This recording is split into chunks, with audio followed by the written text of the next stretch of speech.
Hi everyone, welcome back to our another marathon session for a financial management paper. Okay, this marathon again is going to be very useful from your exam point of view for scoring good marks and for getting in fact exemption marks if you just follow what I am going to teach you over here. Okay, so just pay attention. You do not have to rush ahead and go and write and solve something while I'm teaching. I am giving you my solved notes. You can take this solved notes from the link. It is given in the description. Take a printout or solve it from there, and from there you can later on solve it by yourself in your book. Okay, so don't waste your time while seeing the lecture. Just pay attention as to what I am doing in that particular chapter. All the important chapters from exam point of view which have really weightage of good marks, I have taken all that in the marathon. Previous marathon I had done 4 chapters with you all. Now today we are going to do capital budgeting and security analysis. Okay, now capital budgeting, generally I get a lot of messages from students, oh it is very difficult, we cannot understand. I tell you, this is the most easiest chapter of financial management. It has just a lengthy way of solving the sums, but I feel that it is the most simplest chapter of the entire FM portion. And you will come to know why. I'm going to tell you why it is simple. Because it has the monotonous way of solving all the sums. If you know a particular type, that sum cannot change. It will come in that same manner. There is nothing new which can happen in capital budgeting. Okay, so I'm going to solve a few questions, a few types, okay, which are the maximum thing which can be asked in exams, and we will solve the past exam questions also over here. Okay, theory, I have given a few theory, you can read it from here. Capital budgeting is more on the practical side. Okay, so we will focus on solving of the sums. Good, sometimes capital budgeting is asked for good 10 marks. Sometimes it is for 7 to 8 marks, but it is an important chapter. We are going to solve it. Okay. Now, what is capital budgeting? It is basically again a management related aspect. Budget. Okay, we know what is a budget. If I want to buy something tomorrow in the market, I want to buy a particular, a purse or something. Okay, I have a budget which is set up. I will have to understand whether buying of that product is going to be beneficial for me. Whether should I go for product A or for product B. Okay, how it is going to benefit me.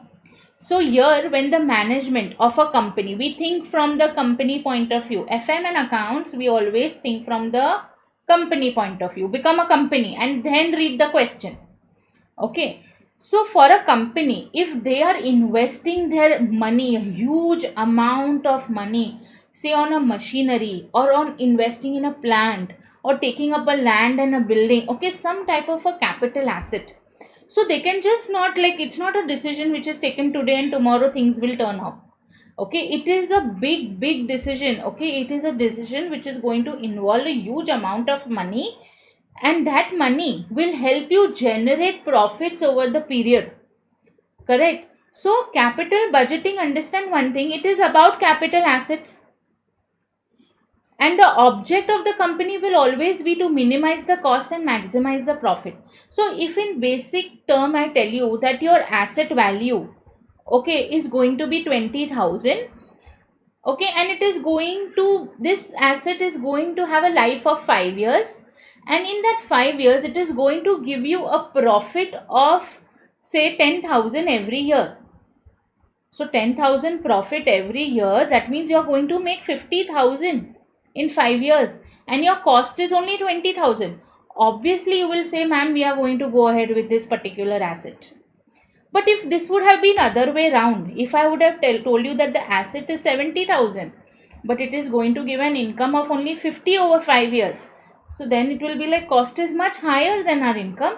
We will kind of not accept this particular asset or the project. Right?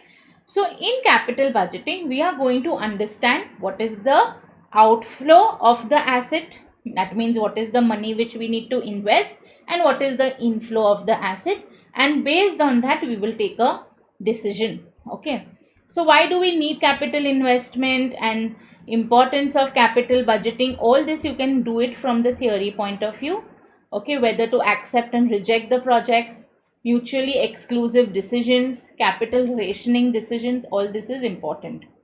Okay, now I will first come up with a example. Okay, first we will just start with one example sum. Okay, reading of the question, then we'll go back to the theory. Now say there is a machine. Suppose a machine is costing rupees 50,000. Okay, like my example, and it is expected to provide cash inflow at the end of the year. There are 3 years. For 3 years it is going to give me inflows. The life of the machine will be 3 years or something, and each year 30,000 of inflow it is going to give me each year. Inflow, cash outflow. We are interested about inflow and outflow in capital budgeting, okay, of that particular capital asset. Okay, should we accept the project? Okay, we will read the sum only till here right now. Should we accept the project? Okay, PV factor 10% and all that, I will come to it. I'll explain it to you later. But right now we are going to only focus on this particular matter as an example. I want to give you an example of making this particular decision, whether to accept the project or not. Okay, so say machine has costed me 50,000 rupees. Right? Now you see, these are my solved notes. If you all have attended my previous marathons also, everything is given it in my notes. First method, there are 2 to 3 methods which we will kind of look at and see whether we can go ahead with this machine or no, buying of this machine. First is your inflow and outflow. Simple. Inflow minus outflow. Your inflow has to be more than your outflow. You have to have some net profit in that. So inflow to they have given me, it is 30,000 for 3 years. So basically 30,000 into 3, and outflow is 50. 90,000 I am going to get money with this machine. 50,000 is the cost, 40,000 is my net profit. Yes, I will accept the project. Why? Because NP is the positive. Here I have written. Simple. Next is your payback period. More than the net profit, sometimes the management wants to see when do we reach the break even. This 50,000 which we have invested, in how many years are we going to get that back? The capital invested is capital gained again. Okay, inflow has already taken place. In how many years is this going to happen? Inflow is okay every year, but how much time will I take to break even? That is also what I want to know as a company's management decision maker. So payback period.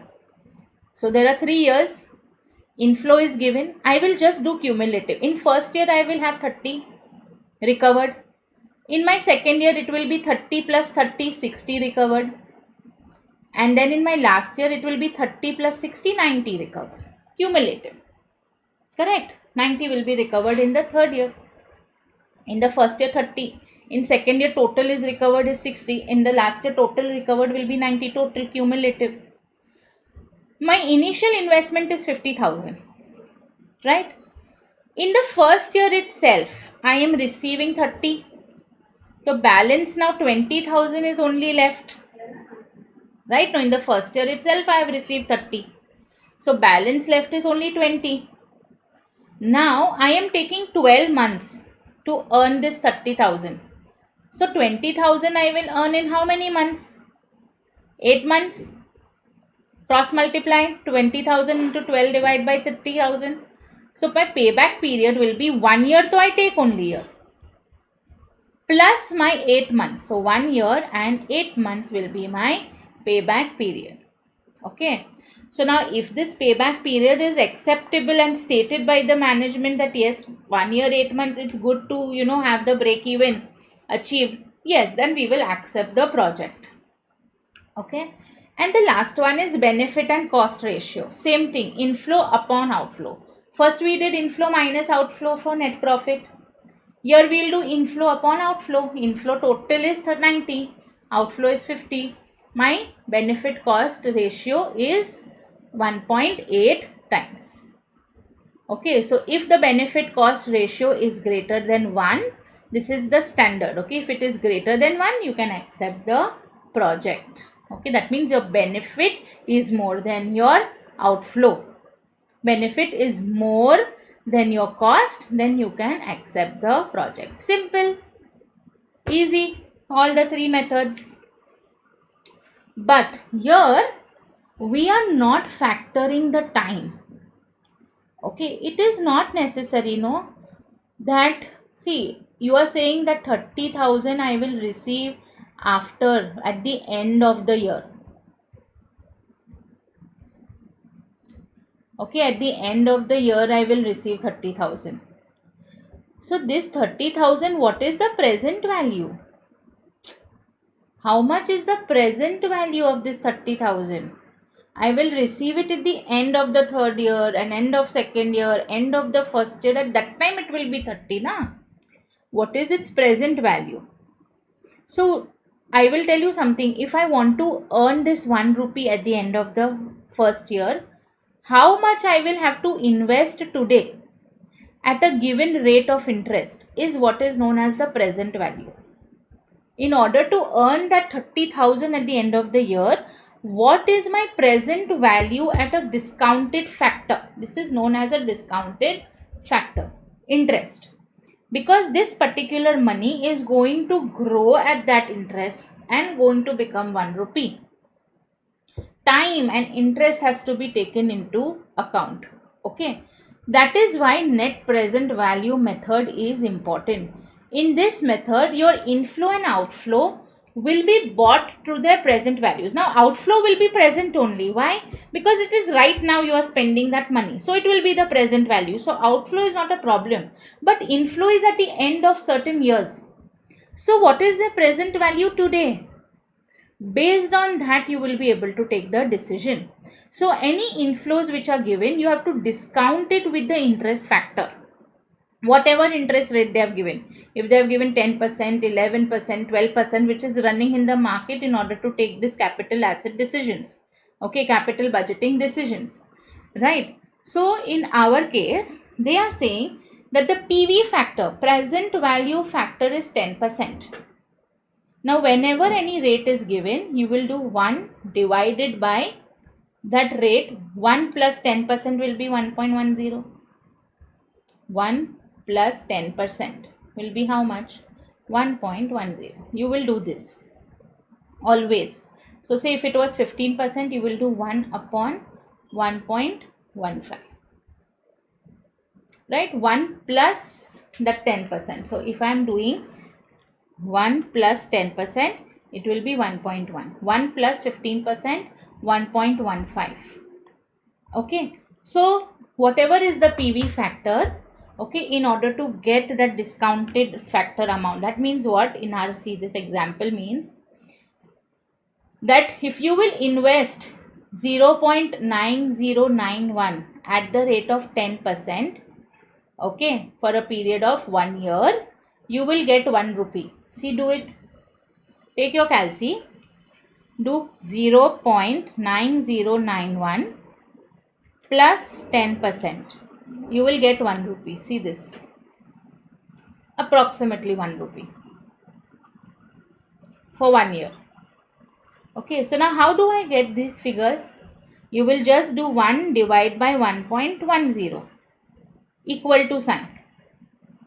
1 divided by 1.10 equal to sign. You will get 9091 approximately. Again press equal to sign, you will get it for the second year. 0.8264. Again press equal to sign and you will get it for the third year. 0.75. See, I have made 3 equal to signs. Why? Because there are 3 years, no? So 1 divided by 1.10 equal to, you will get this first answer. Again press equal to, you will get this second answer. Again press this equal to, you will get the third PV factor amount, value. Okay. So now you will multiply this 30,000 with each PV factor value, present value. Okay. Each PV factor amount, and then with the help of that you will get the present value. So you see 30,000 at the end of 1 year. Today its value is only 27,273. 30,000 after 2 years, present value today it is only 24,792. And present value of 30,000 at the end of the third year, today its value is only 22,539. Correct? Okay. So this is how you are going to solve it. Even generally, sometimes in the exams they give you this PV factor value. But even if they have not given, it is not easy. Whatever is the percentage, you will do 1, divide that 1 plus that percent. So 1 plus 10% in our case, that is why I have done 1 divide by 1.10. Correct? So now you will multiply and now you will get the PV inflow total. You will compare this inflow with the help of the outflow. This is going to be your net profit. Here again net profit is positive. We will accept the project. Clear? Same thing. Now we will do the discounted payback period. We did a payback period.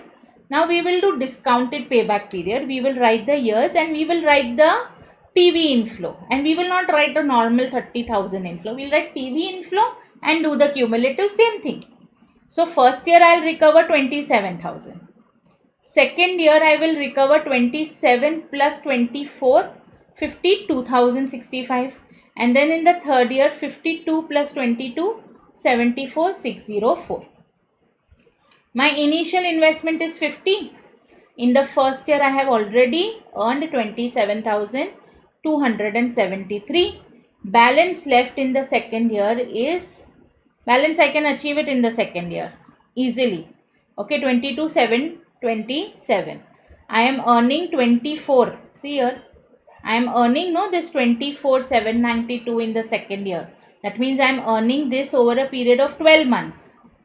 So in order to earn 22,727, how much months I will require? I will cross multiply. So when you will do a cross multiplication, you will get 11 months as an answer. Therefore, payback period, discounted payback period will be 1 year plus 11 months. Okay, payback period means achieving the break even. Okay. Profitability index, instead of benefit cost ratio, we will term it as profitability index when we do PV factor. Profitability index is PV inflow upon PV outflow. The formula remains the same. 1.493 times it is greater than 1. Profitability index is good. Higher the better. Greater than 1. Therefore, we will accept the project. Accept the project. Okay. Simple, easy. We have to keep doing this only. 1.49 approximately 1.5 times. Right. Now let us do a similar sum. But a little bit of twist here and there is there now in this. A company gives you the following data. There is a plant and machinery which is going to cost 10 lakhs and then there will be working capital also required in order to work this plant and machinery. So whenever they give you working capital, your outflow will be the cost of that machine plus the working capital. Always remember, working capital, assets minus liabilities, your basic working capital in order to get this machine into working. Okay, so your current outflow will always be these two things. Okay, outflow will always include working capital. So 10 lakhs of machine plus 2 lakhs of working capital, my outflow will be 12 lakhs. Working capital, whatever we invest, is always recovered completely. Okay, that is what we assume in budgeting, because working capital is an operating cycle. Every year you keep on recovering it. Correct? So 2 lakhs whichever is invested, at the end of the life of the asset, you will recover it entirely 2 lakhs. So that is not a problem. Okay. So right now, though your outflow is of 2 lakhs extra, you will also receive 2 lakhs at the end of the life of the asset. Okay. So 2 lakhs working capital, we have depreciation. 20% on straight line method. Salvage means at the end of the life, you are selling this, the value of this machine will become 3 lakhs. Tax is 20%, selling price 100, variable cost 50 and fixed cost is 20,000. 4 years are given and the quantity of the products is given. We have to calculate the net present value and its viability assuming interest rate at 10%.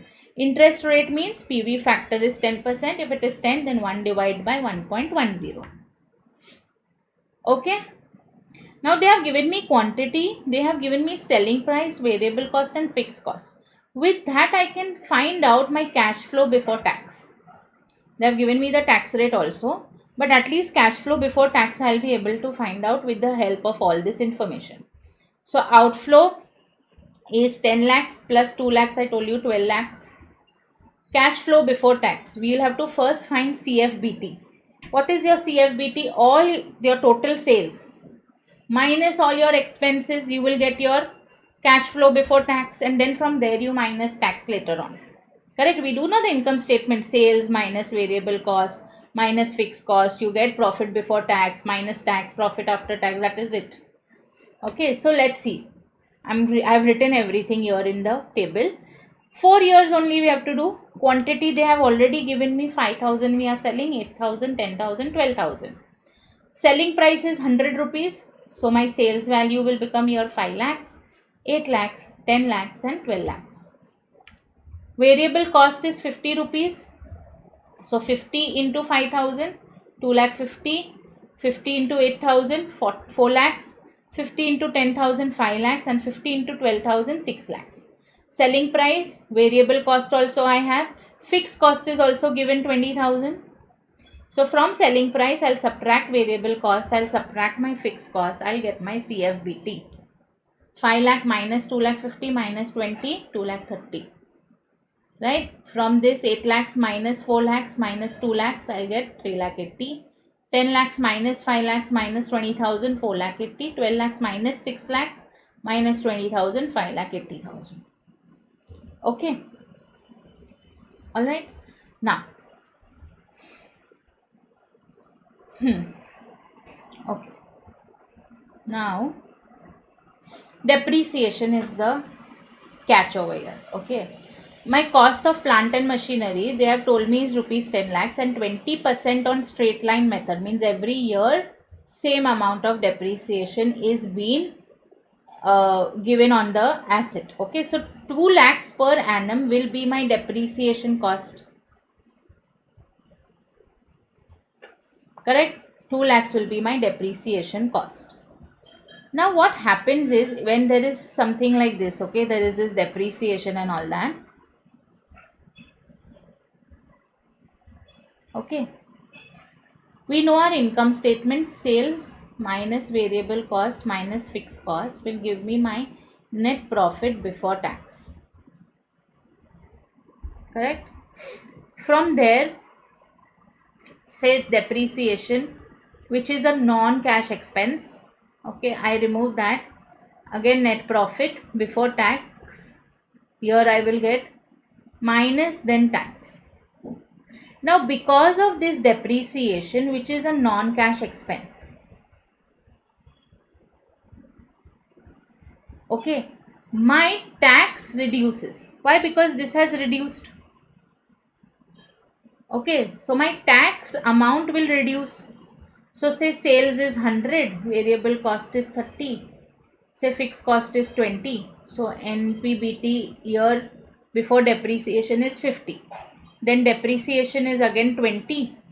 So my NPBT becomes 30 and tax rate, say it is at the rate of 10%. For example, so this will become 3 and then I will get net profit after tax as 27. Because of this depreciation, my NPBT has reduced. Because of that, my tax rate has also reduced. Only 3 rupees tax I am paying. Right? Though this is a non-cash expense. So whenever there is a depreciation, my CFBT has to be adjusted. See. Now how will I adjust? I found out my CFBT now from here. All the 4 years. I will just write it over here. CFBT. Year 1, 2, 3, 4. CFBT 2 lakh 30, 3 lakh 80, 4 lakh 80, 5 lakh 80. Depreciation I just showed you all. Every year we are taking 2 lakhs of depreciation. So I will just write the depreciation. With the help of CFBT and with the help of depreciation, we have to find out cash flow after tax. Now for every year, if I'll keep making this income statement, it will become very difficult for me. I can make it. I will say CFBT, then depreciation I will minus, and then whatever is left on that I will minus tax. Tax rate they have already given me, na? Tax rate is 20%. It is already given to me. I can do income statement for each year.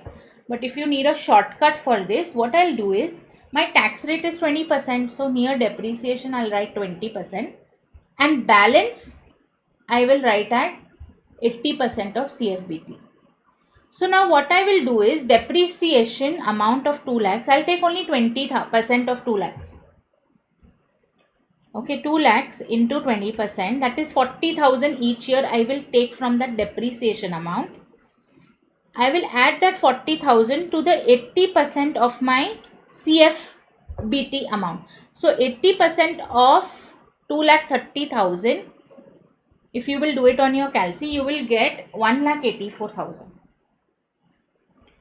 plus 40,000, that is 20% of the depreciation amount, 2,24,000. That will be my CFAT. This income statement which I just did, it is that only. So in order to arrive at this for every year, you will have to do this income statement. Because to the extent of the tax rate,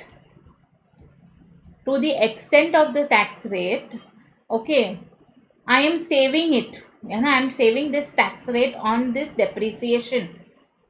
Because I could minus this depreciation, 20% of my tax rate is saved, na?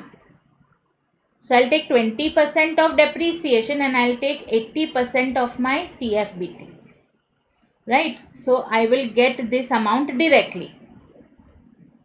So here you will take 80% of 3,80,000 plus 20% of 2 lakhs, which is 40,000. If you want, you can directly write here 40,000 also. But for your explanation, for your understanding, I am doing this. Then that will become 3,44,000. 80% of 4,80,000 plus 20% of 2 lakh will give you 4,24,000. And then 80% of 5,80,000 plus 20% of 2 lakh will give you 5,04,000. Now discounted factor rate 1 divided by 1.10. Do equal to 1 divided by 1.10. Okay, equal to 9091. For second year again equal to 8264, 7531 and 6830. Barabar? Only till year, okay? Only till year. We are doing it till year. Till the fourth year. Just multiply the CFAT with the discounted factor to get the present value of the inflow. Okay.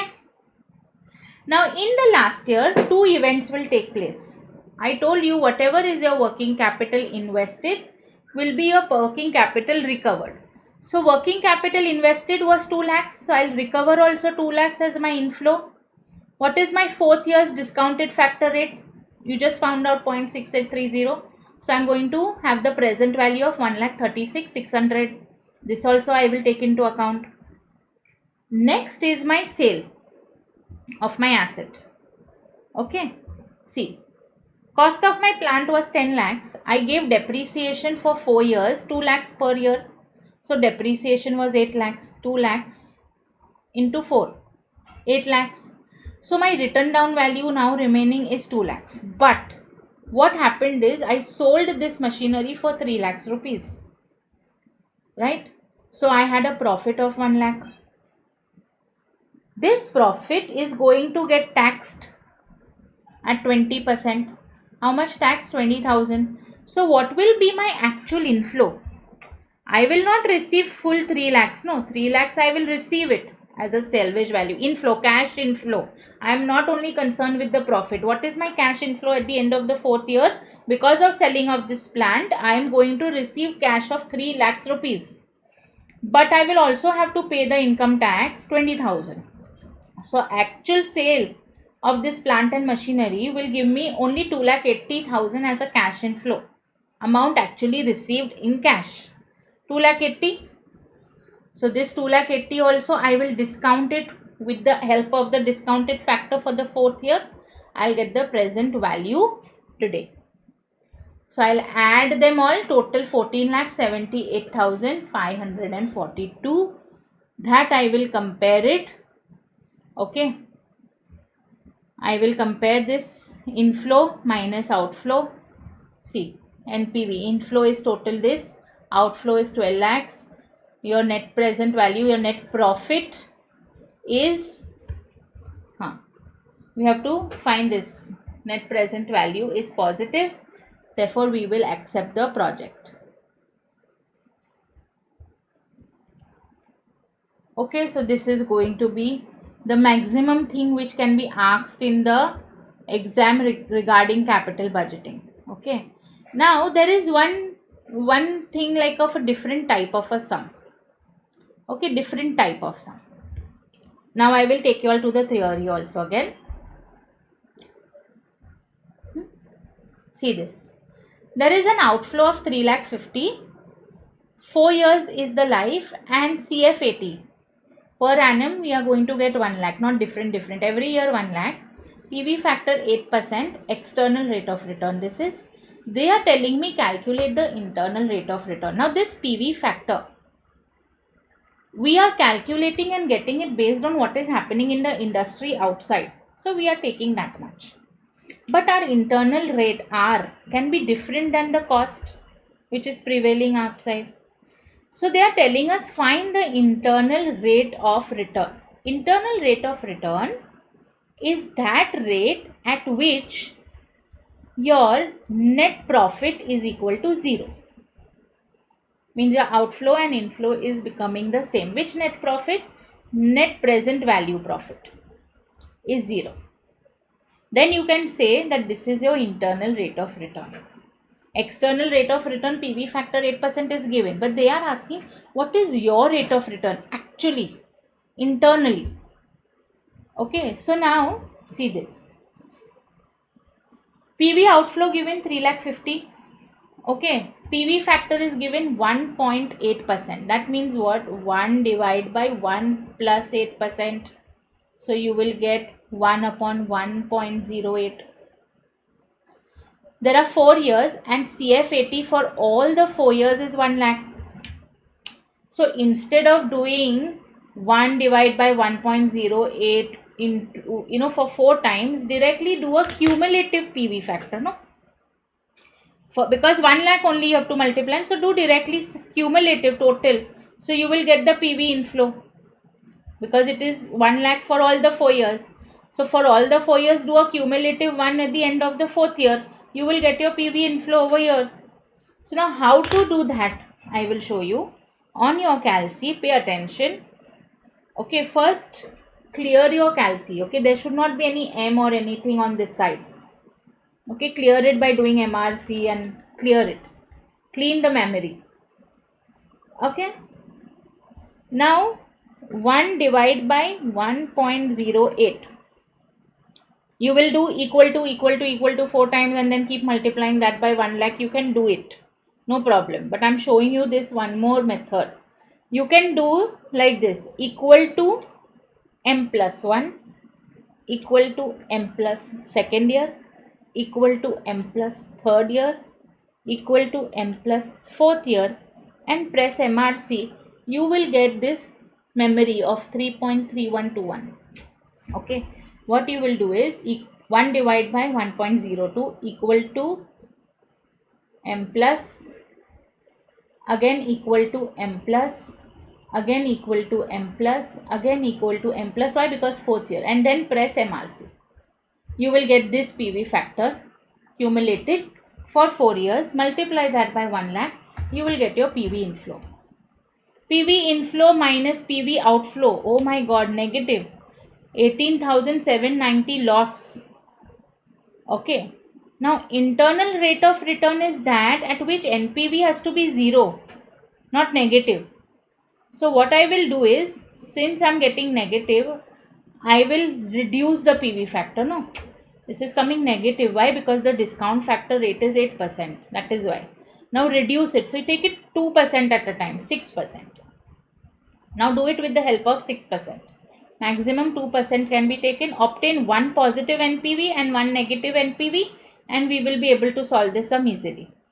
Okay, so at PV factor 6%, everything same, 1, 2, 3, 4, CF80 same. Now I'll do 1 divided by 1.06 equal to M plus, equal to M plus, equal to M plus, equal to M plus, and then press MRC. I will get this PV factor. Let's see, let's try. Clear the memory. Okay, do 1 divided by 1.06 equal to M plus 1, equal to M plus second time, equal to M plus third time, equal to M plus fourth time, MRC. 3.4621, 4651. Okay, so my PV inflow is 34,6510. Again I got negative NPV. Inflow minus outflow. So I need one negative and one positive. No, so now again I'll have to do it. 3490 is my loss. So again 2% down I'm trying to go. So 1, 2, 3, 4. 1 lakh rupees is the CF80 for all the 4 years. This will be 1 divided by 1.04 equal to M plus, equal to M plus, equal to M plus, equal to M plus, and then press MRC. You will get this cumulative factor, multiply, you will get your PV inflow. Now you will get a positive one. 362990 minus 3,50,000, it is positive 12,990. Now we will be able to find the answer. Now what happened is, PV factor from 6% I went to 4%, right? 2% I went down.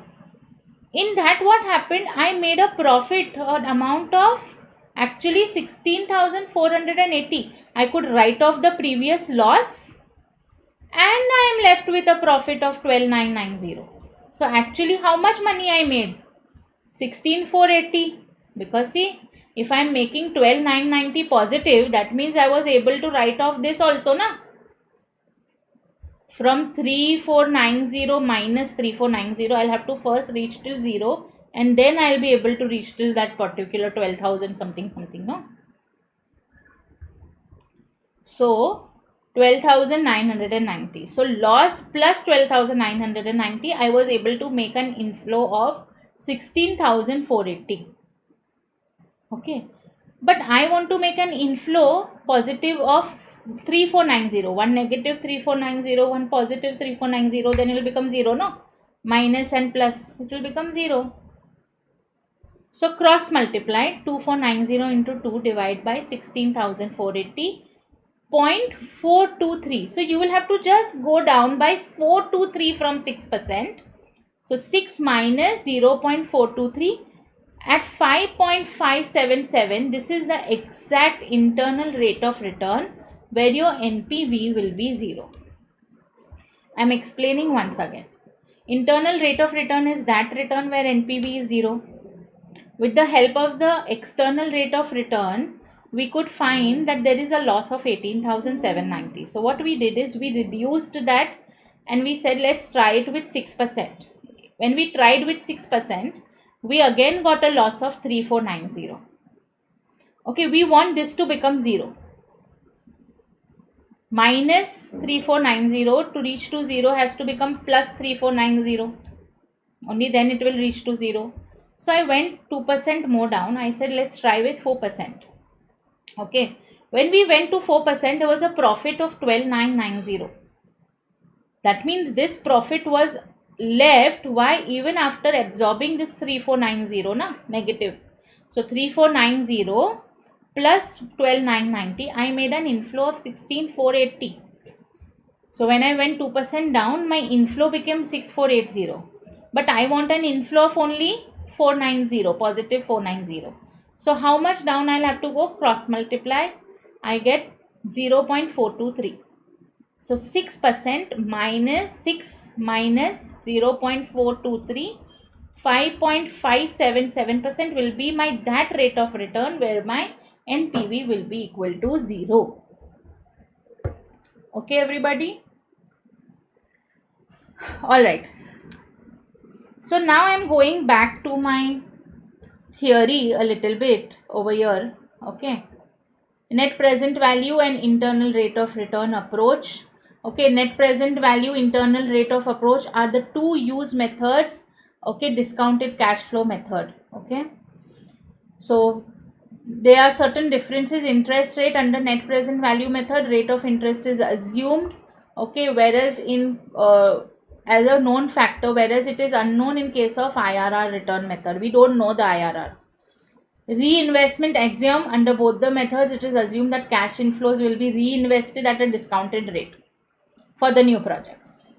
An objective is the net present value method to ascertain the amount which will be invested in the project so that expected yields will exactly match to the repay of the amount. That is why we are doing, no, in order to earn that 1 rupee today, what will be the value? Okay, then we have some points of similarities. So you can just read that. It is not going to be asked, but you can read it. If in case you know this concept, you will be able to attempt an answer. Okay, now I am doing a full comprehensive sum in which everything is there. Okay, everything we have to do. We have to do net present value, we have to do payback period, we have to do discounted payback period, profitability index, IRR, everything is there, see, in this sum.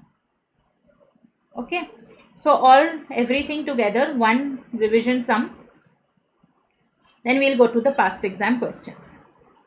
See, now X Limited is planning a capital expenditure of 5 lakhs. This project will require working capital of 1 lakh. So by now you all know, any project working capital has to be added to the cost. Depreciation on this capital expenditure is to be provided in such a way that the capital cost is written down to 50,000 at the end of 5 years. Means the written down value at the end of 5 years has to be 50, which is also its market value at the end of the year. Salvage value. When you will sell it, you will get 50. Okay. The new project will require use of existing premises which is currently rented out for 1,000 per month. That means you will use this premises also. Yearly, how much rent you were getting? 12,000. Now you will not get that rent. Now you will not get, because you will be using this premises. Okay. So like kind of it is now going to become like an expense for you instead of an income. Expected revenues of the project are given for the 5 years. The company's cost of capital is 12%. That means your PV factor is 12% and tax rate is 40%.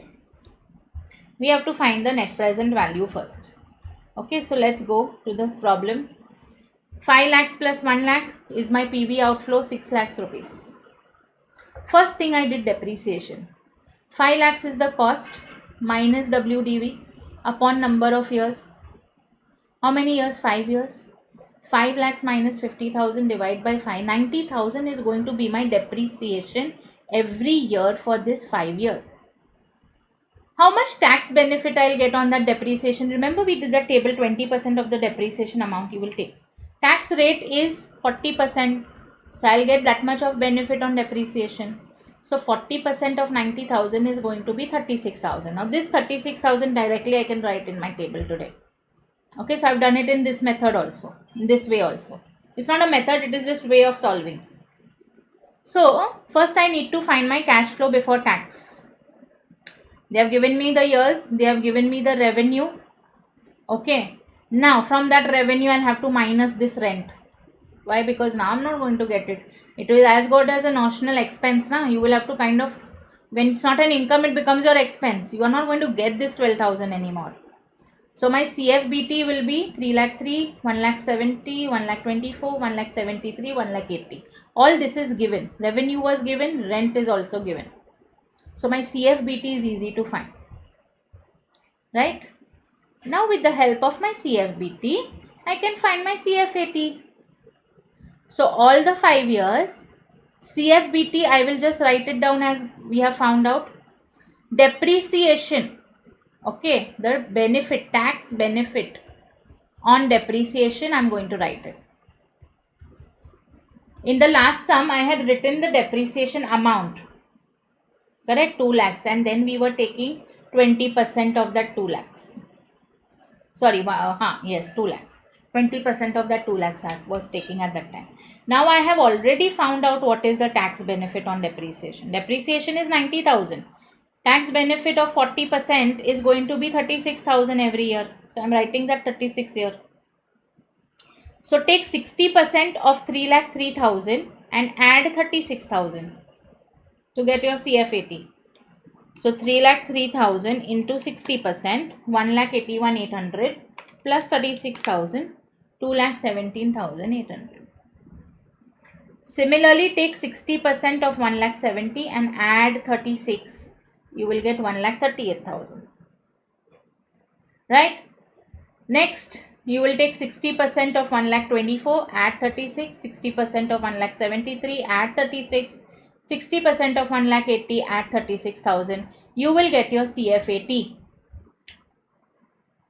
CF80 has to be discounted at the PV factor 1 divided by 1.12 equal to sign. Let's see, 1 divided by 1.12 equal to 0.829 equal to 7972 equal to 7118 again equal to 0.6355 and last again equal to 0.5674.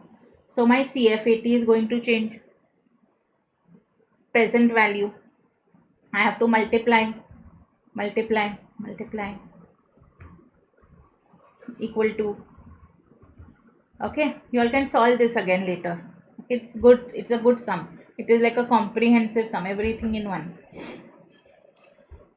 Working capital invested will be working capital received again at the end of the 5th year. So I'll take the 5th year's PV factor.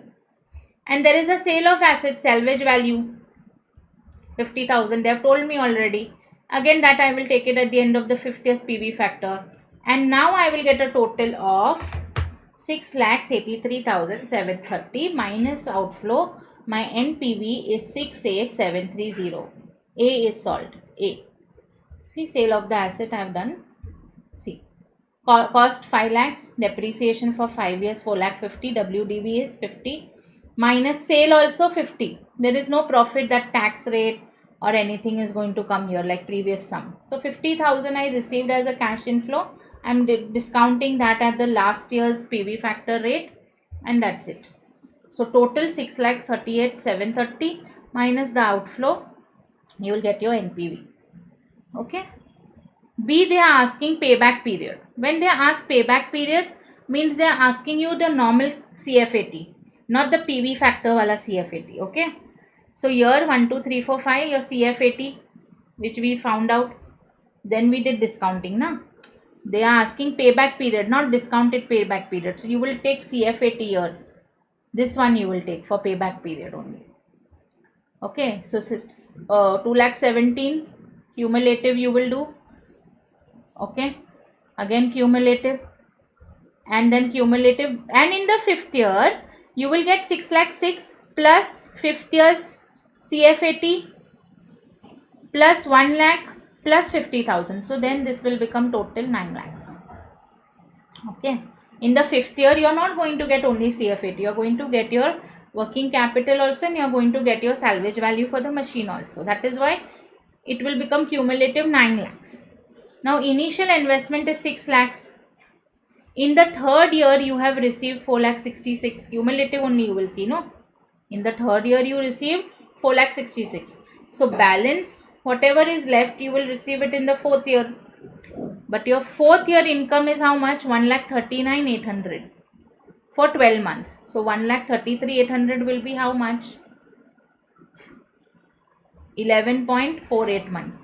It is almost like 11.5 months, 11 and a half months. So 3 years plus 11 and a half months, you will get your payback period. Discounted payback period, you take the discounted cash flows. Okay, so initial investment is 6 lakhs. Where is our discounted cash flow here? Here. You will take the discounted cash flow over here. Okay, you will total it, cumulative.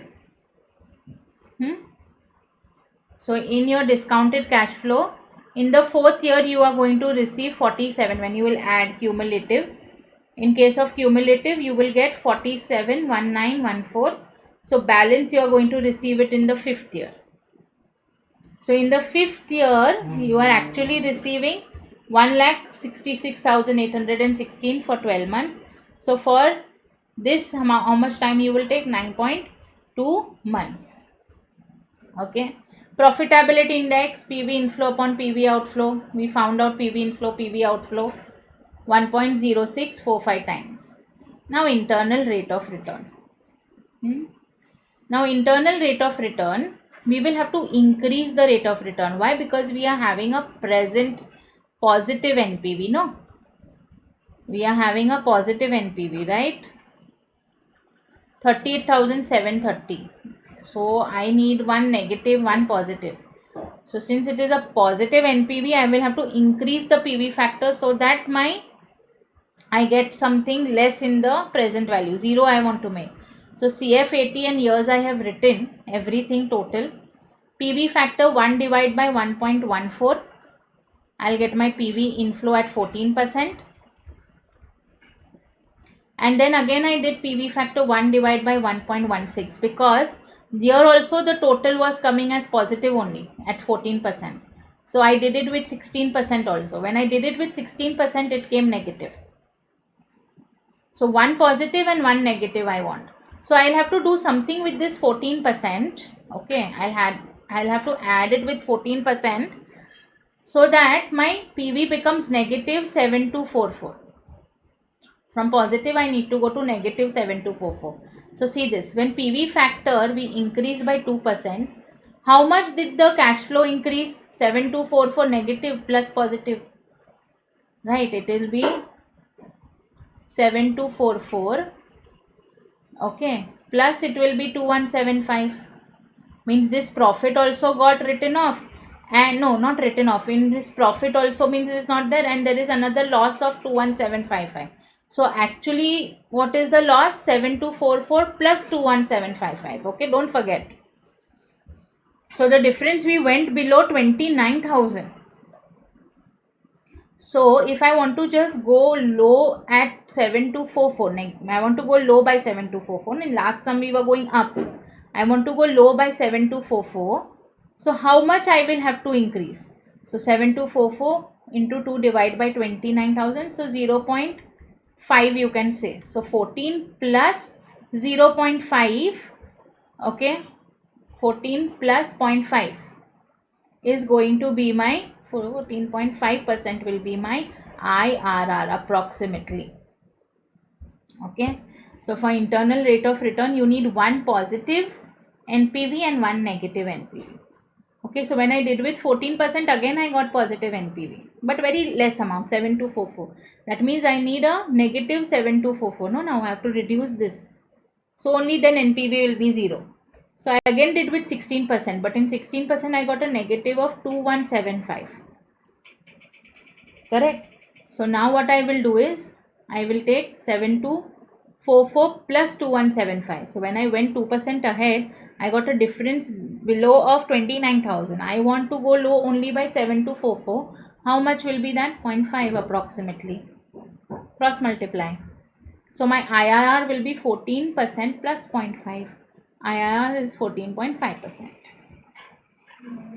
Okay. Alright, come on. Now I am solving the past exam questions for you all. So this sum is also done. Past exam questions are very easy. Okay, see this. June 2024. An investor is considering to purchase a new investment at rupees 15 lakhs. So this is your outflow. Investor has two options, M and N, and their expected cash inflow is already given to me. The investor has a target return of 12%. Okay, 12% is going to be his return. But the risk premium rate is 3% for M and 7% for N. That means your external rate of return, KE, will be 12 plus 3 and 12 plus 7 for N.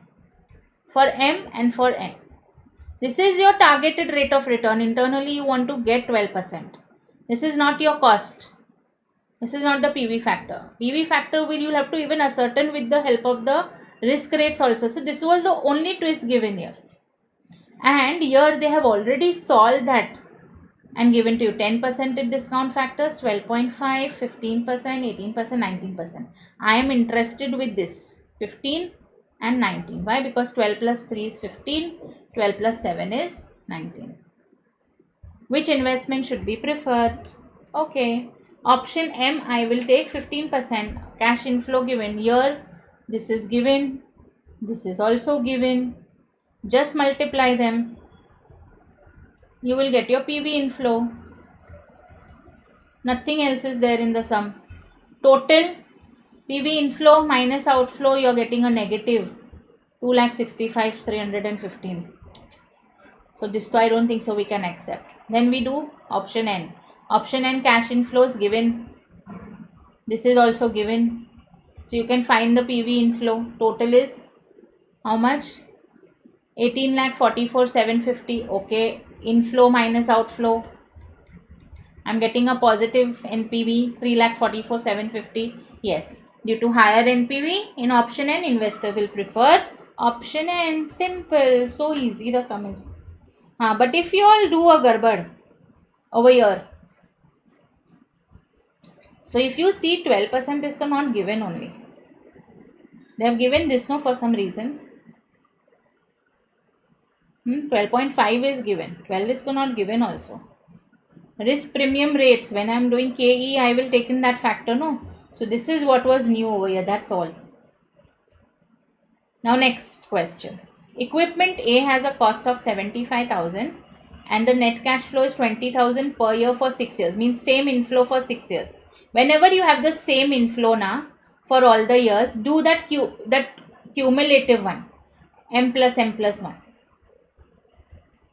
Discounted factor. Okay. There is an equipment B, cost is 50 and it will generate 14,000 per year for 6 years. So both are for 6 years. The rate of return is 11%. That means 1 divided by 1.11. What is the net present value and profitability index for both? Which equipment should be accepted and why? They have given me also 1, 2, 3, 4, 5, 6 PV factor. So you can do it this way. You can take it for each year and then multiply that by each amount. Like for A, you will have to do into 20,000 for each. What I have done is I have taken a cumulative one. See this.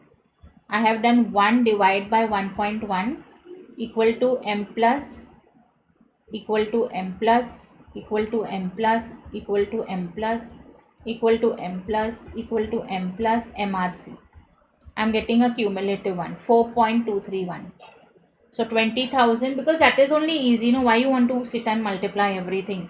Just do this 1 divided by 1.11 and do a cumulative and get an MRC. So total of the 6 years will be 6.231 minus 75,000 for equipment A is the outflow. So NPV for equipment A is 9,620. Profitability index, inflow upon outflow. 84,620 is the inflow, 75,000 is the outflow, 1.128. Same thing for equipment B, you found out, no? 1 divided by 1.11 for 6 years. Okay, for 6 years. So now also I'll do the same thing, but the inflow is only 14,000. Okay, so 14,000 into 4.231 minus 50,000 is the outflow. And my NPV is 9234. Profitability index 59234 upon 50, 1.185. Okay, so if you see profitability index of B is higher and NPV of A is higher. So now what you will do? You will write the comment that NPV of A is to be preferred over NPV of B, obviously. But if you see the profitability index, then project B is preferred. So now what comment you will give? If the company is having 75,000, then they should obviously take up the project A. Why? Because that will be increasing the shareholders' wealth, as the present value net profit will be more than the project B. But if they don't have that much of amount today to spend, 75, So then 50,000, then project B will be preferred. So write a comment which is going to be like satisfactory to the examiner. Okay, just don't write yes, no, A to be preferred, no B. Don't write like that. Okay, please apply your learnings in the comments. Okay, so this is it with your capital budgeting. Everything what I have done here, you all can just sit back and revise it and then solve it, after you have finished going through this entire lecture. Then sit and solve the sums, keep my solutions in front of you. Okay, and try to solve it by yourself, and you will be able to. Only the solving part in capital budgeting is little complex. Otherwise the sums are really nice and easy, and this is what they ask in exams, and rest all is a little part of a theory. Okay, so now let us begin with another chapter, and that is security analysis. Okay,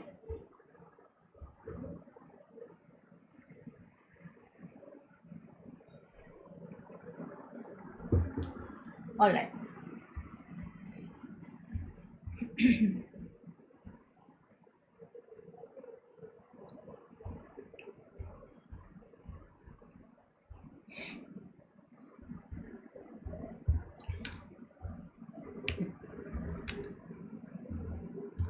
Security analysis.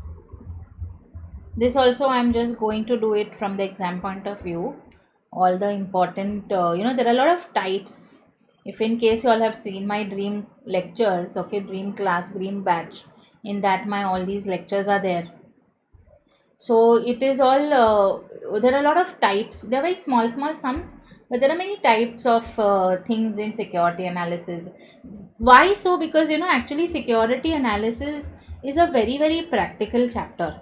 If tomorrow you want to go ahead and you want to do investments, okay, in a given company, you want to understand your expected returns, compare that with your actual returns, whether you should invest, whether you should sell, hold, all that has become a very important stuff for investors.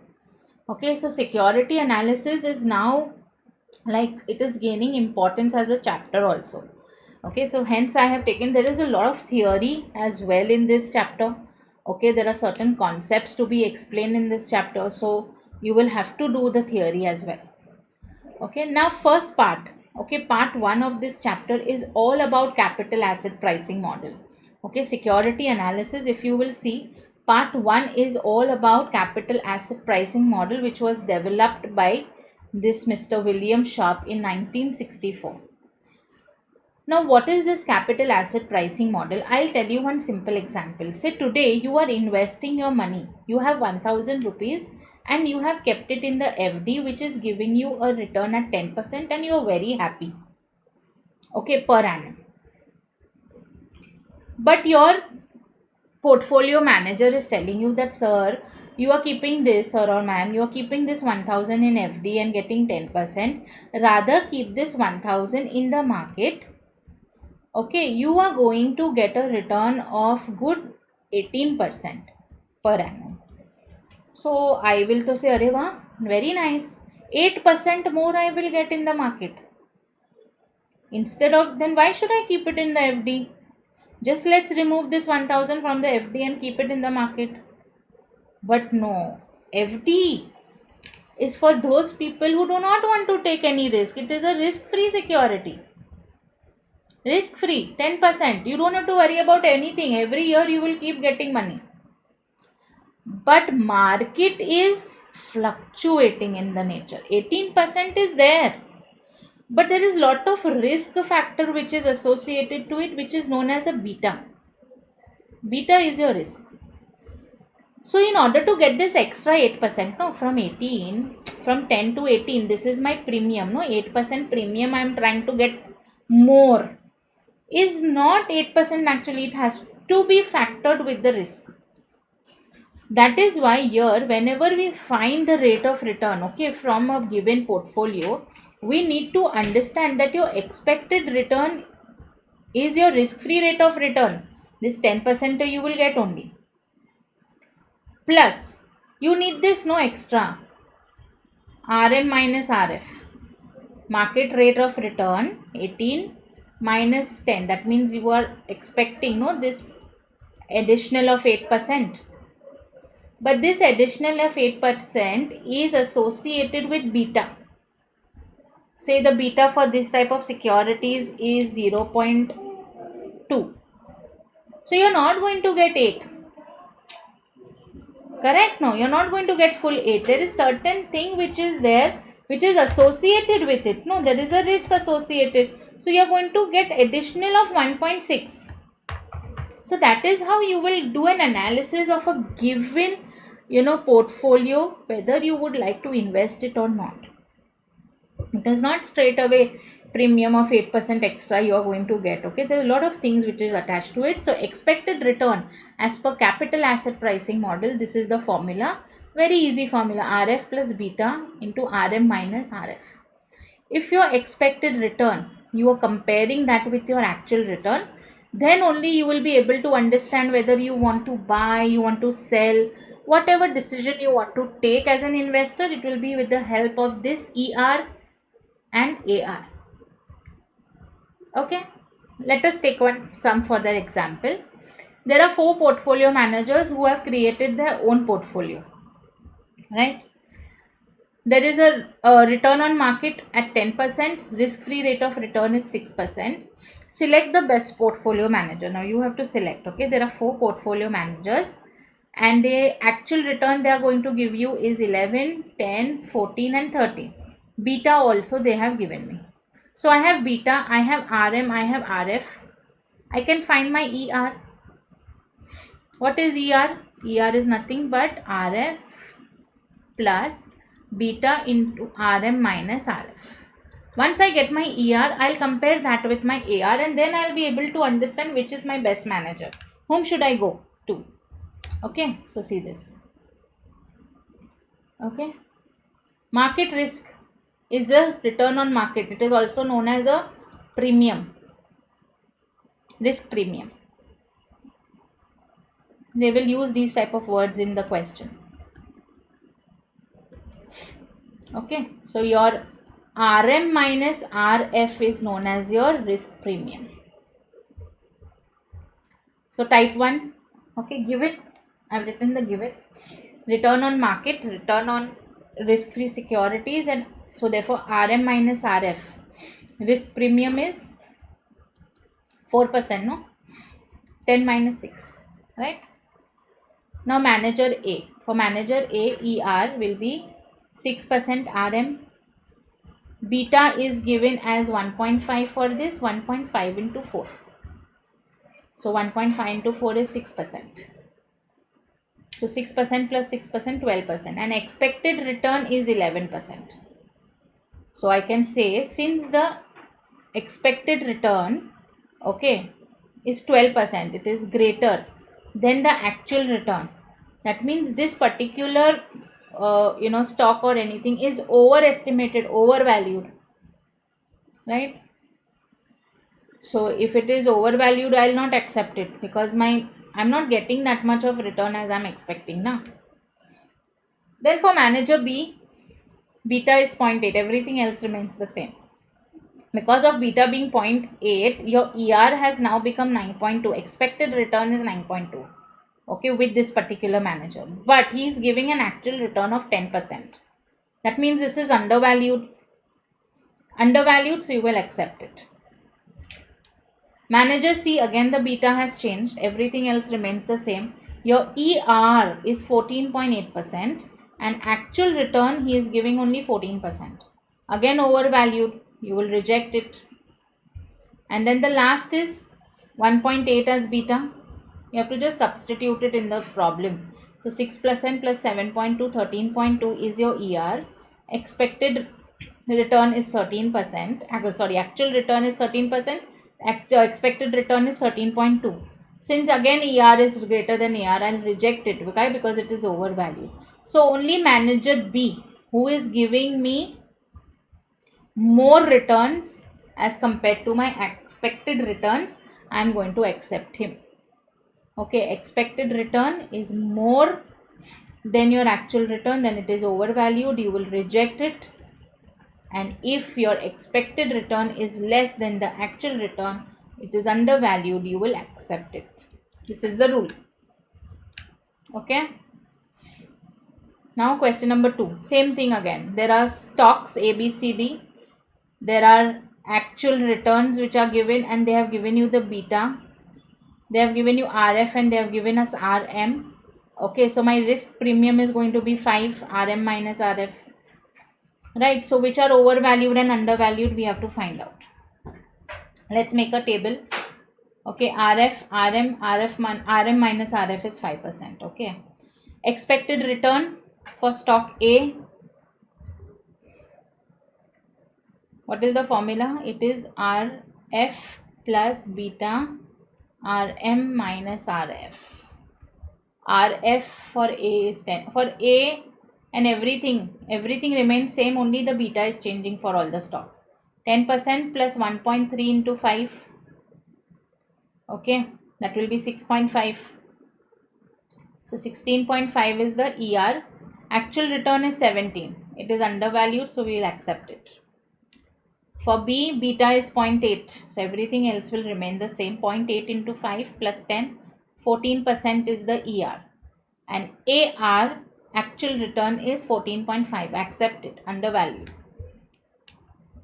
Stock C, beta is 1.1. So 1.1 into 5 will be 5.5 in plus 10. 15.5 is your ER. And 15.5 is your AR also. So it is correctly valued. You can accept it. And D, beta is 1.7. So your ER is coming up to be 10 plus 8.5, 18.5. And AR is only 18%. It is overvalued. You will reject it. Okay, so this type of sums are asked in this particular chapter. Okay, now see this. XYZ stock again has a beta of 0.9. Expected return of 13%. Okay, so ER is already given to me. The market expected return RM is also given to me. We have to find RF. So we will just put the same formula.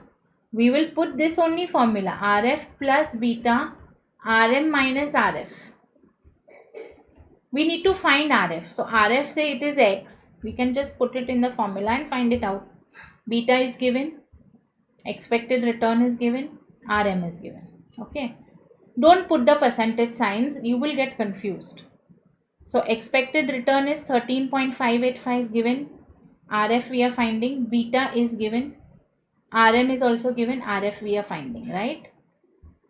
Keep this as it is. Keep this as it is. 0.95 into 14.014. Multiply. You will get 13.3133 minus 0.95 into RF will be 0.95 RF. Right. This 13.3133, take it on the other side. So 13.585 minus 13.13 and 1 RF minus 0.9 RF will be 0.05 RF.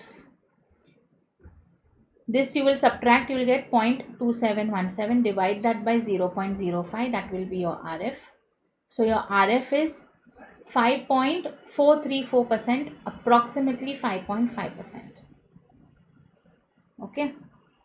Do it 0.2717. Divide that by 0.05. Yes. You are going to get 5.434. You can say approximately 5.5. So your risk premium will now be market risk, which is given, RF which you found out. So your risk premium is always RM minus RF. I told you 8.514. Okay. Now they are saying if RM is 17%, find the expected return. This is the C question. Okay. So expected return. Okay. RF we just found out 5.5. Beta is also given to me. Now I will say RM is 17 minus 5.5. I'll do. Na? Don't put percentage signs. Okay. Otherwise you are definitely going to get confused. Don't put these percentage signs. Put the percentage signs at the end. So 5.5% you will keep doing. 17 minus 5.5 will give me 11.5. This 17 minus 5.5 will give me 11.5. 11.5 into 0.95 will give me 10.925. So 5.5% plus 10.925%, it is going to be 16.425% your expected return. Okay, so all three are solved. What is RF? We found out. What is risk premium? RM minus RF. And if actual return, okay, is 17%, what would you now expect from the stock? Actual return from the market is 17. Then what is you going to expect from the market? So we have to just again put the formula. Everything revolves around this formula. There is nothing much to it. Okay. Now what will happen is,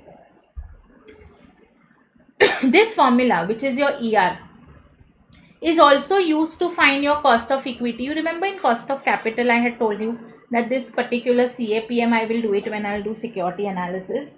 So cost of equity, one was dividend upon price, right? One was earning per share upon market price. Another formula was dividend upon market price plus the growth. And there was the fourth formula, CAPM, which is nothing but this. K is nothing but RF plus beta, RM minus RF. Okay. Then if in order to find out, see there was this also, no? D1 upon P. If market price is not given, then we take PO plus growth.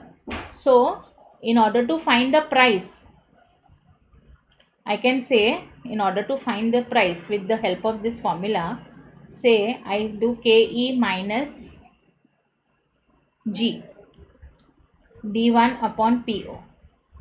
So now I take the price on the other side and I say D1 KE minus G. So I'll be able to find the price also. This is the derivation of the formula. Nothing new. Okay, don't say that this is a new formula. It's the same thing. With the help of this formula, we can also find the price. So now they have given me everything. RF, RM minus RF, beta, D0 they have given me, and growth rate is 5%. If they have given me D0 means I can find, no, D1. D1 will be D0 plus the growth rate. D0 is 3 plus 5%. So 3.15 will be my D1. Okay. Calculate the expected market price. If actual market price is 34 rupees, what investment action should be taken? So now these type of sums are important. So first we will have to learn to find the market price. For market price, I will need my KE, because I need this formula, na? This formula, na? For market price or price, I will need KE. You put PO, you put market price, one and the same thing. So how will I find my KE? With the help of ER formula. Very easy. KE will be RF plus beta minus RM into beta into RM minus RF. RF they have given me, beta they have given me, RM minus RF also given me. KE is 8.2. Now I can put this formula. KE is D1 plus price plus growth. So 8.2. D1 will be D0 plus growth upon price plus growth. Okay. So 8.2, 3 plus 5% upon price plus growth. Right? Here. So now this 5% I am taking it on the next side. 8.2 minus 5%. 3.15 upon PO. So PO will be equal to 3.15 upon 3.2%. 3.2. Don't forget to put percentage now here. Huh? It will be 3.15 divided by 3.2%. So 98.43 is going to be your base price, fundamental price of the share. And actual market price is 34. Means the fundamental price is really nice based on their fundamentals. And in the market, this is available at 34 rupees. We should go and invest. Tomorrow, at least, it is going to definitely rise. Okay, so this is how we find the price of the share. Next is, investor is holding 1000 shares. Presently, he is paying dividend. He is getting paid a dividend of 2 per share. And the share is sold at 25 in the market. RF and RM is given. Beta is given. Expected growth rate is given. Whether the investor should whether the investor should buy, hold or sell the shares. Okay. So first I will do my KE. RF is given. Yeah, RF is given here. 12%. Market premium, that is RM minus RF, is also given. Beta is also given. So KE is 20.4. Now I'll put this formula. K is D1 upon P0 plus growth. So KE is 20.4%. How will I find D1? D1 will be my current dividend plus the growth rate, 2 rupees plus growth rate is 5%. So 2 plus 5%. Everything else and growth rate also I'll write it here.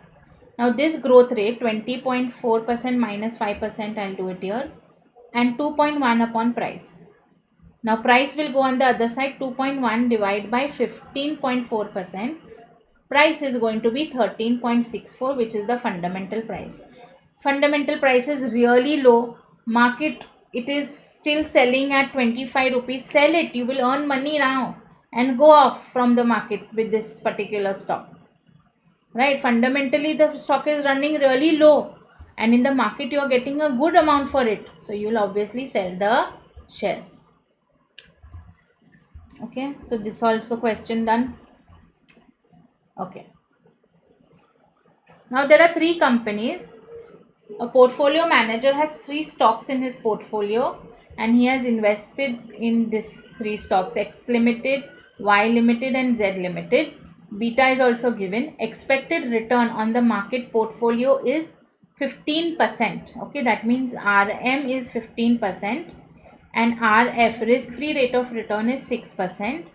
Based on the CMP, calculate the ER of the entire portfolio and then the expected beta of the portfolio. First we will find the ER. Okay. Total 3 companies investments. Total amount invested is 10 lakhs. What are the weights? 0.6, 0.3, 0.1. Right? Beta of the stocks will be the beta of the portfolio. How will I find the beta of the stocks? Wait, why did I do this? Because I need to know the beta of the portfolio. So beta of the portfolio will be beta of each stock. So beta, weight of A into beta of A, weight of B into beta of B, weight of C into beta of C. They have given me the beta of each stock. I need the beta of the entire portfolio. Right? So I will do weight of A. I have found out 6. They have given me beta of A, means beta in the XY, X company. Okay, so weight of X into beta of X basically. Weight of Y into beta of Y and weight of Z into beta of Z. Okay, so weights I found out. Beta is already given to me by them. Given. So when the beta of the portfolio has to be found out, you will have to apply this formula. Beta of the portfolio is the weight of each stock into the beta of that stock. Simple. Add all 3. If there were 4, I would have done 4. 2, then I would have done 2. So I will add all of them. I'll get the beta of the portfolio, which is 1.29 for entire portfolio. Now I got this beta. RF they have given me. RM minus RM also they have given me. Beta I just found out. So ER is going to be 6% plus 11.61, 17.61%. So this is a little different type of a question wherein you have to find the beta of the portfolio. For beta of the portfolio, you need to find the weights and apply that with the beta of the each stock. Simple. Okay. Now there is one last question. Then we will go to the past exam questions. Calculation of RM and other similar sums. Okay. Your client is holding the following stocks: Company A, Company B, Company C and some PSU bonds. Purchase price, dividend and expected market price after the year and beta. Assume the risk-free rate of return is 15%. Calculate the ER using CAPM if the shares are held for 1 year. Okay. So we have to first rate of return. Okay. Rate of return, dividend plus capital gains upon investment. Okay. So rate of return is market return, which is RM. Okay. Client's rate of return. Rate of return is nothing but whatever market is going to give you, right? So rate of return, dividend plus capital gains upon whatever investment you have done. Because whenever you invest in the stocks, what you will get? You will get dividend. And next what you can get is when you sell it, you get some profit. So that is your capital gain upon your investments. Okay, so total dividend which we have got over here is 800 plus 800 plus 800 plus 3400 total. Total of my dividend is 5800. Okay, my capital gain. Okay, capital gain, I'll have to compare my purchase price and my expected market price. So 200 rupees for A, then 500 rupees for B, then 22,000 minus 16,000, 6,000 it is for C, and for PSU bonds it is 34,000 minus 32,300. 1,700 I'll have to subtract. It is a loss. Okay. So 200 plus 500 plus 6,000 minus 1,700. 5,000. Okay. Capital gains means what I've done is I've done total. So 73,000 minus 68,000 also is going to be 5,000 only. But I have done a total of this, that is 73,000. Do a total only, that is the best, and total of this which is 68,000. And total of this which is 5,000. Do a total of all. Purchase price, dividends and expected price. So this is going to be, your capital gain will be your market price after 1 year minus your purchase price which you had paid. Okay, so 5,800 plus 5,000, divide that by 68,000, your current investment. So your return, okay, rate of return or market rate of return is going to be 15.88%. Now with the help of that you will be able to find the expected return for company A. Okay, 15% RF is given to us, beta also given to us, RM we just found out, minus RF again given to us. So we had to first find this. How we would find this? We will find it with the help of the rate of return formula. What is rate of return? Dividend plus capital gains upon your total investment. That is your RM. Okay. So for company A, company B, company C, and for your PSU bonds. Okay. So your average rate of return will be the sum of ER for all. You will sum it up. Okay. You will sum up 15.704, 15.616, 15.44, 15.85. Total will be 62.64. How many securities? 4. So your average rate of return is somewhere between 15.66 only. See. Okay.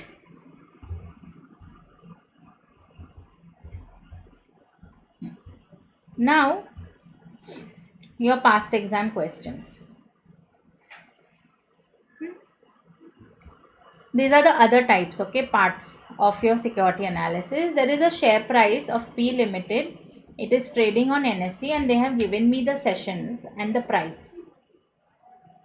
Okay, 14 sessions and 14 prices are different session, and they have given me this.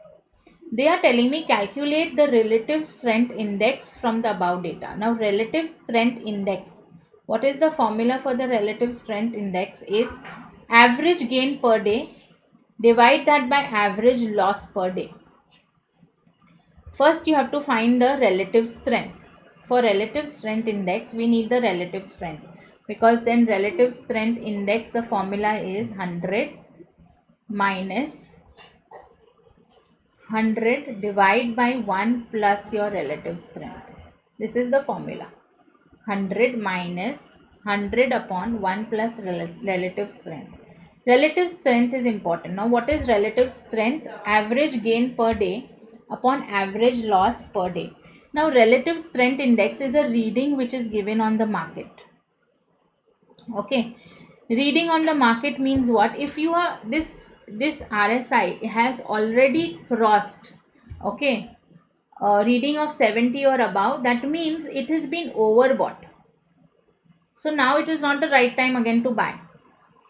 Okay, and if it is below 30, reading is 30 or below, then it is oversold.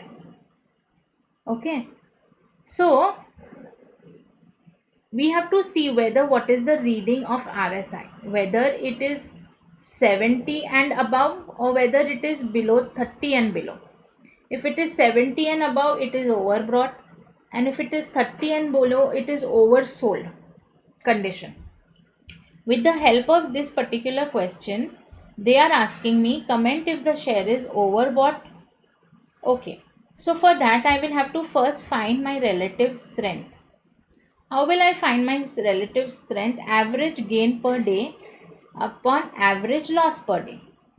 Okay, so this is sessions given for my one stock for that day. So first I will write all the sessions trading 1, 2, 3, 4, 5. Share price I will write, gain in one column and loss in one column. Okay, so in the first session, obviously no gain, no loss. I'll start comparing with the second session to the first session. Now in the second session, it became 4254 from 4344. Obviously loss of 90 rupees. Then again it went down by 43 rupees. Then from year to year, it went up by 97 rupees. So I'll write it in the gain side. From 4308, again it went up 4487. So again. Then it went to 4213. So there was a loss. So 274. From 4213, 4240. Gain of 27. Yes. Again it has gone down. So loss of 128. You have to just do minus. 4240 minus what? 4112. 128 is a loss. It is going down, no, the price. Again it went down. From 4112 it went to 4061. So what is the difference? 51. Then it went up. What is the difference? 353. Then again it went down by 384. Again it went up by 306. Again went down by 106. Again went up by 162. So how many times did it do gain? 1 time, 2, 3, 4, 5 and 6 times there was gains. So total them all. Total will be 1124. Total everything 162 plus 306 plus 353 plus 27 plus 179 plus 97. Yes, 1124 is the total. Divide that by 6. 6 times there was gain. So 187.33 average gain per day. Similarly, how many times did it make loss? 1, 2, 3, 4, 5, 6, 7, 7 times. Okay, so total that and divide that by 7, 153.71 average loss per day. So average gain per day I got, average loss per day. So my relative strength is 1.219. Now put this in the formula. Okay, put this in the formula. 100 minus, and solve this separately. 100 upon 1 plus what is the relative strength index? 1.219. So 100 divide that by 2.219. It will be 100 minus 45.065. So it is coming as 54.93. So now 54.93, if the reading, if it is 70 and above, I can say it is overbought, and if it is 30 and below, I can say it is oversold. So here hence the share is not overbought because the RSI is below 70 only still. So I will not say it is overbought. So hence we will not say that this particular stock is overbought, because if it would have crossed 70 RSI, I would say it is overbought. Okay. Then what is a systematic risk and describe its types? This you can read it. I have given you interest rate risk, market risk, purchasing power risk. Then what is price rate of change and advance decline ratio? Price rate of change is nothing but your current price minus your historical price upon your historical price. How much has your price changed? So currently if your price is standing at 100 rupees and you had bought the stock at 50 rupees, okay, into 100 you have to find the rate of change. So how much it has changed? 50 divided by 50%. 100% it has changed. Okay. Then average declining ratio. Now average declining ratio again is an indicator.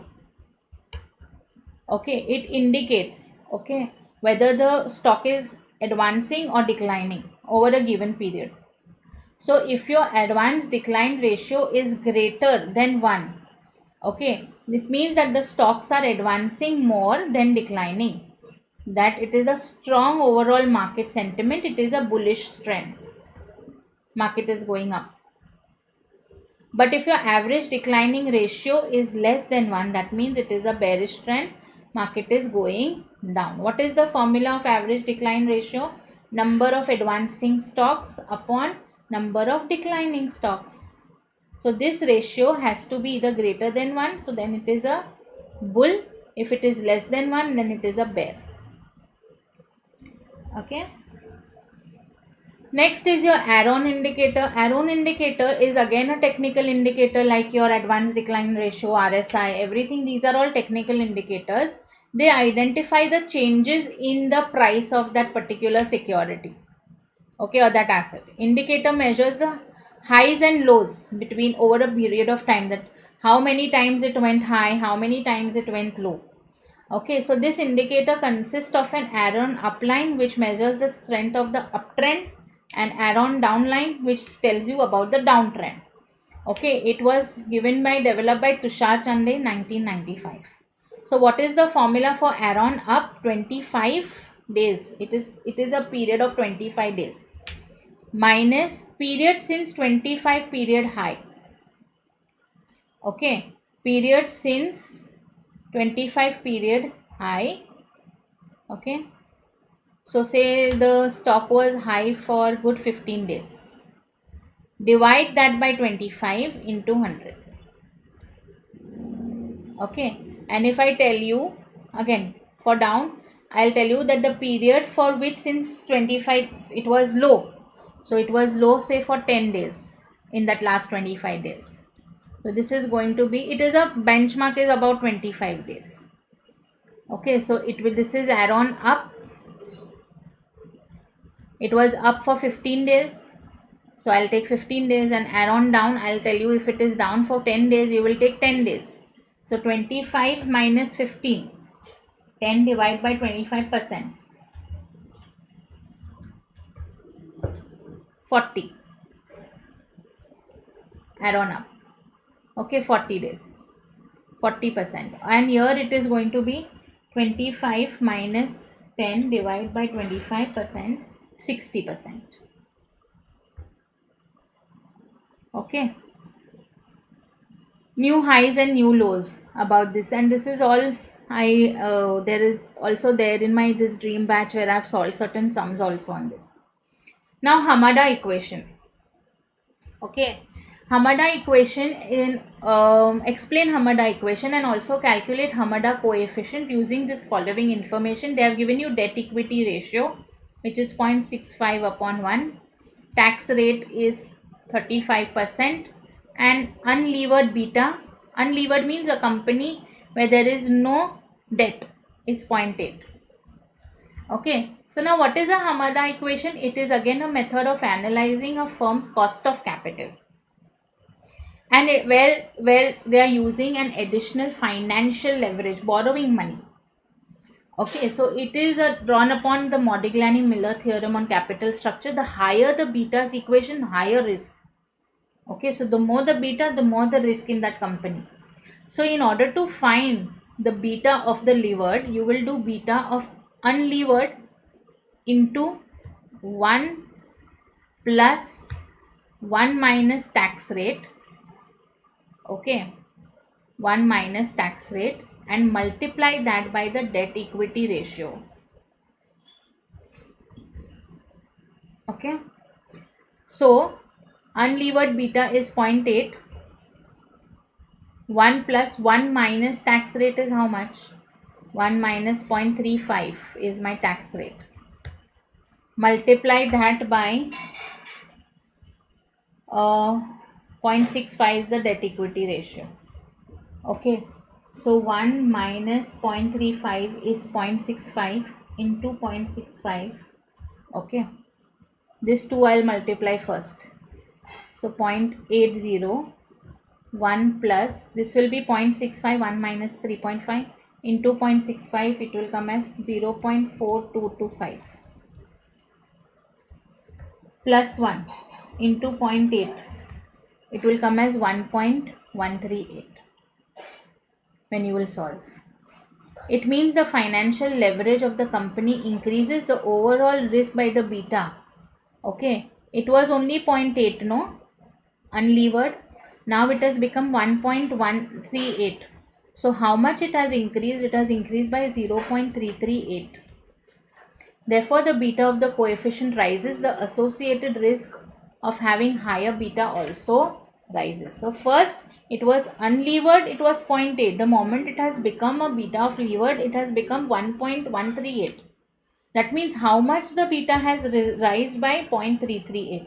The more it is the beta, the higher the risk. Okay. So this is it with all the exam questions, past exam questions for security analysis. So security analysis for the sums, solve those which I have done right now and pay attention on this theory sections: relative strength index, average declining ratio. Okay, I am mentioning again: relative strength index, average declining ratio, advanced declining ratio, sorry. Then you have your price change, rate of price change. Okay, price rate change you can say, a Hamada equation.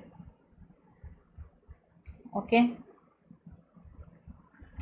so all these are also part of security analysis, so do all this as well.